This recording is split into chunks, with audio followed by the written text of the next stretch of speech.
Hello, सुप्रभात, नमस्कार दोस्तों। निमी टेक्निकल क्लासेस में आप सभी का हार्दिक स्वागत है। रक्त बहाकर श्रृंगार करो, खामोश यहाँ तलवार नहीं, हम भक्त हैं महादेव की और हार हमें स्वीकार नहीं। दोस्तों, लाइफ फुल सांप सीढ़ी के बोर्ड की तरह होती है, कभी अप तो कभी डाउन, लेकिन टेंशन लेने का नहीं। देखिए आज का मोटिवेशन कोड है, हालात चाहे जैसा भी हो बहादुर पीछे हटा नहीं करते, और सीने में जिनके सीखने का जुनून हो वो कभी हिम्मत खोया नहीं करते। निकालिए दोस्तों अपना कलम और अपनी किस्मत अपने हाथ लिखिए। चलिएगा यहीं से इस क्लास को प्रारंभ करते हैं। देखिएगा, कामयाबी का पहला कैप्सूल आपके सामने आ चुका है। कैप्सूल नंबर फर्स्ट, इंडक्शन प्रकार के मशीन के यथावर का आकार कैसा होता है। यथावर का मतलब होता है स्टेटर। जो एसी प्रकार की मोटर होती है उसके स्टेटर का आकार खोखला बेलनाकार होता है। इस चित्र को गौर से देखिए दोस्तों, आपको समझाने में मैं अपनी पूरी ताकत लगा दूंगा इस इंडक्शन मोटर के बारे में। देखिए ये क्या है, ये लिखेगा, ये है इसका फैन का कवर। दोस्तों, इस कवर में जो छिद्र दिखाई दे रहे हैं इसको कहते हैं डक्ट, और ये है हमारा फैन। इसको नोट कीजिएगा, ये है फैन। और ये है दोस्तों इसका end plate. End plate motor दोस्तों चाहे कोई सा भी हो, इंड प्लेट दो होता है। ये है इसका बैक का इंड प्लेट और ये है इसका फ्रंट का end plate, front end plate. और ये है दोस्तों इसकी बॉडी, ये है इसकी बॉडी कहें या योक कहें या फिर इसको फ्रेम कहें। अगर आपसे ये पूछ ले कि मोटर छोटी साइज का है तो फ्रेम किसका बनेगा, तो लिखेगा कास्ट आयरन, कास्ट आयरन, या फिर इसको ये भी कह सकते हैं ढलवा लोहा। किसका? ढलवा लोहा का बनाया जाता है। अगर मशीन बड़ी हो तो बड़ी मशीन की जो बॉडी होती है वो माइल्ड स्टील की बनाई जाती है। किसकी? माइल्ड स्टील की। और दोस्तों ये क्या है, लिखेगा ये इसका आई बोल्ट है, आई बोल्ट। और ये इसका टर्मिनल कवर, टर्मिनल कवर। ये है टर्मिनल का बेस। और ये है दोस्तों नट बोल्ट, ये इसका नट बोल्ट है। और ये है इसका टर्मिनल, ये इसका टर्मिनल है। और ये है इसका रोटर, और यहीं पे ये है दोस्तों शाफ्ट। इसी के साथ है ये है बोल्ट, और ये है ऑयल वॉशर।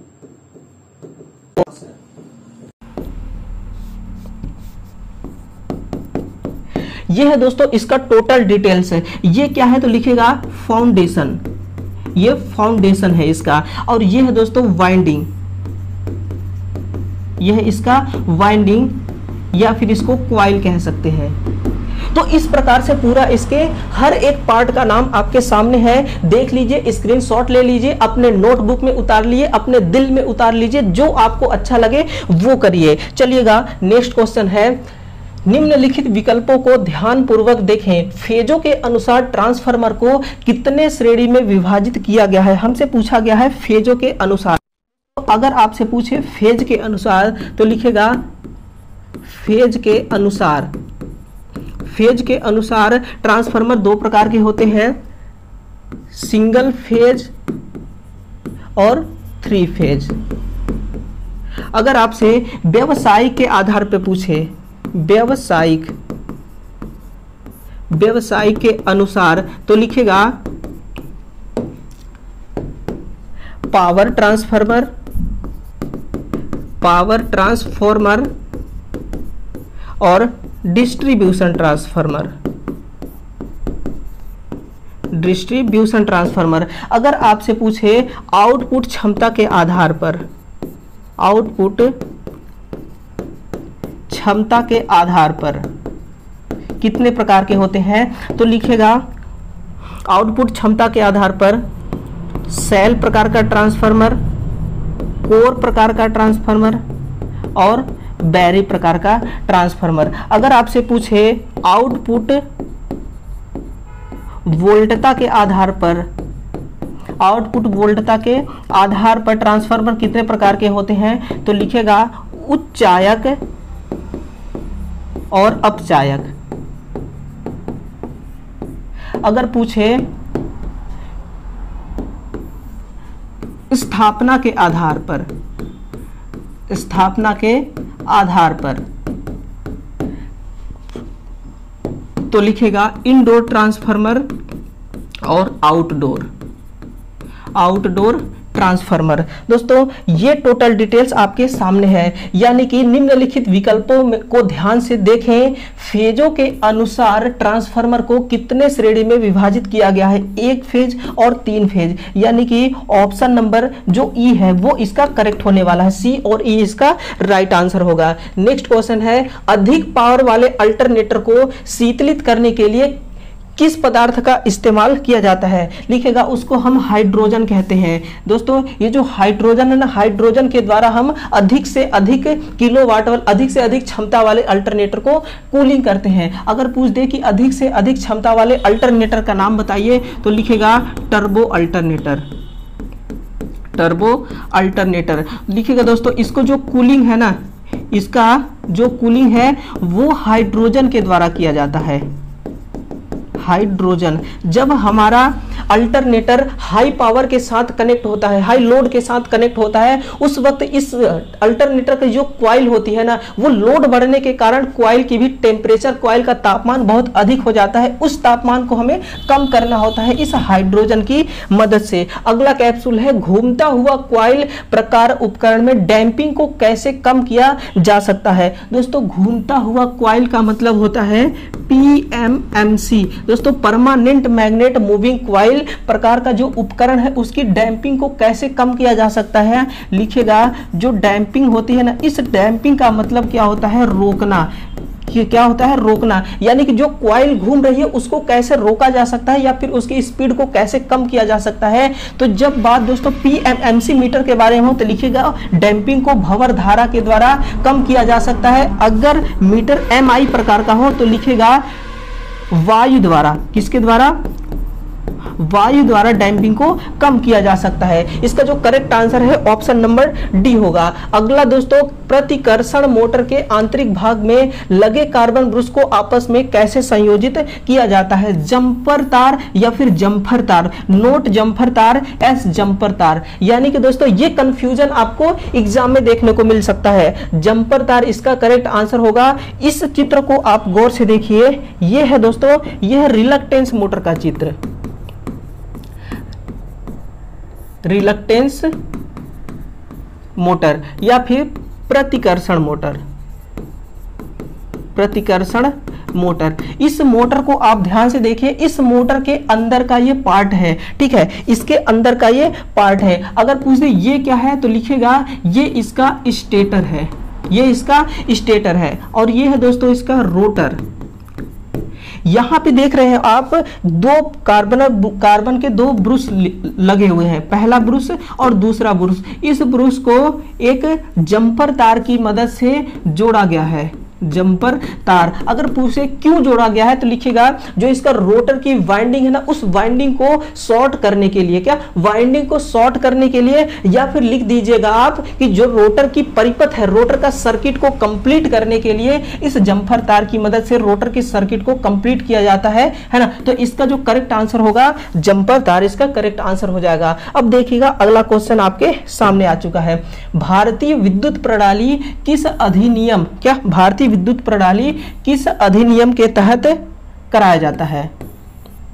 दोस्तों विद्युत प्रणाली का मतलब है वायरिंग से, जो वायरिंग होती है किस अधिनियम के अंतर्गत होती है, लिखेगा 1956। अब ध्यान से देखिए, पूछ दे कि जो फ्यूज होता है वो हमेशा फेज के तार में लगाया जाता है, ये किस नियम में कहा गया है तो लिखेगा ये फ्यूज हमेशा फेज के वायर में ही लगा, ये किस नियम में लिखा गया है तो लिखिएगा नियम 31 और नियम 32। दोस्तों जो घरेलू अर्थिंग होती है, क्या जो घरेलू होती है ये किस नियम के अंतर्गत लगाई जाती है तो लिखिएगा ये नियम 33 के अंतर्गत।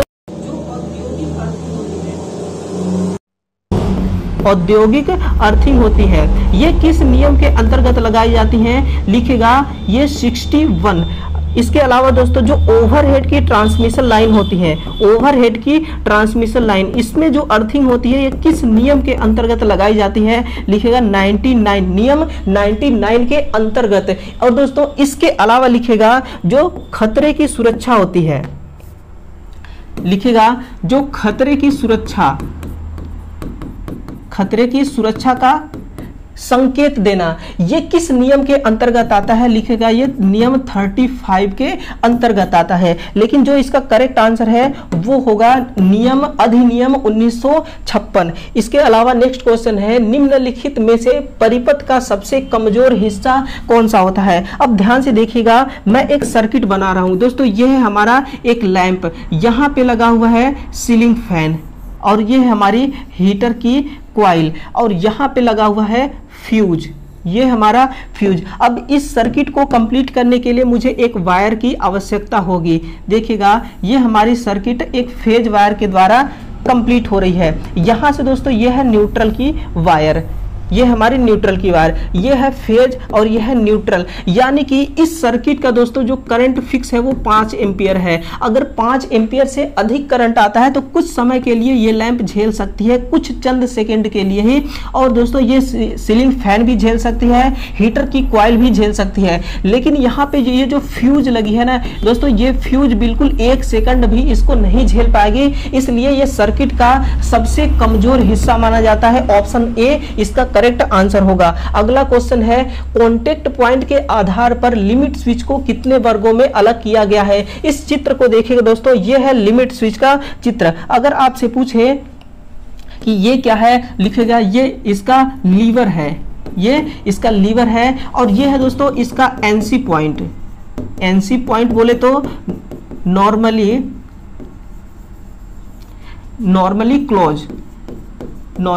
क्लोज, ये कांटेक्ट पॉइंट है इसका एनो का, एनो पॉइंट। एनो बोले तो नॉर्मली ओपन, और ये कांटेक्ट है दोस्तों, ये है टर्मिनल कॉमन का, किसका? ये है इसके कॉमन का। और ये क्या है तो लिखिएगा ये लिमिट स्विच है, लिमिट स्विच। और दोस्तों ये कितने प्रकार के होते हैं तो लिखिएगा ये 2 प्रकार के होते हैं। कॉन्टेक्ट पॉइंट के आधार पे ये 2 प्रकार के होते हैं। चलिए अगला क्वेश्चन देखिएगा, रिटर्निंग वाइंडिंग में दिशा परिवर्तक पिच का मान कितना होता है? दोस्तों रिटर्निंग वाइंडिंग का मतलब होता है रिट्रोग्रेसिव वाइंडिंग। रिट्रोग्रेसिव वाइंडिंग में दिशा परिवर्तक का मतलब होता है कम्यूटेटर। रिट्रोग्रेसिव वाइंडिंग में कम्यूटेटर पिच का मान कितना होता है? लिखिएगा 1। अगर आपसे पूछ दे कि जो रिट्रोग्रेसिव वाइंडिंग होता है इसमें जो बैक पिच होती है, क्या इसमें जो बैक पिच होती है वो फ्रंट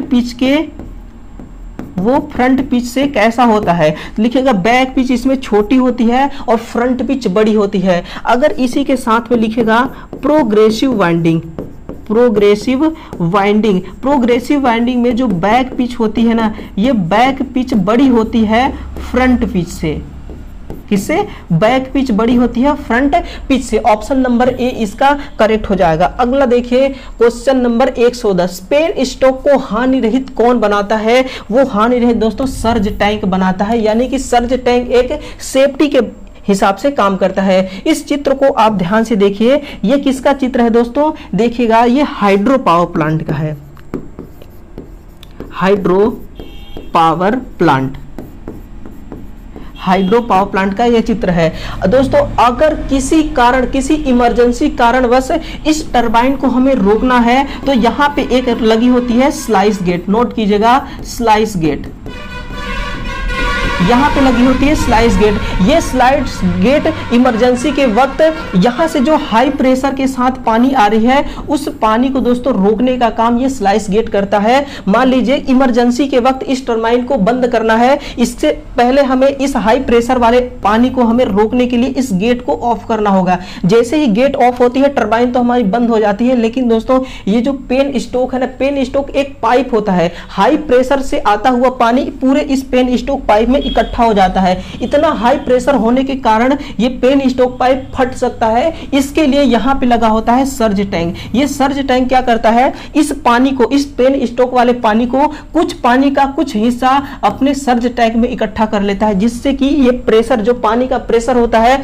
ये पेन स्टॉक वाले पाइप पर कम पड़ता है, जिससे इसके फटने की या क्षतिग्रस्त होने की संभावना कम हो जाती है। तो सर्ज टैंक क्या करता है दोस्तों, ये एक प्रकार का सुरक्षा है, सुरक्षा युक्ति है। क्या है ये, एक प्रकार का सेफ्टी के लिए लगाया गया है। किसकी सेफ्टी, पेन स्टॉक की सेफ्टी के लिए ये लगा हुआ होता है।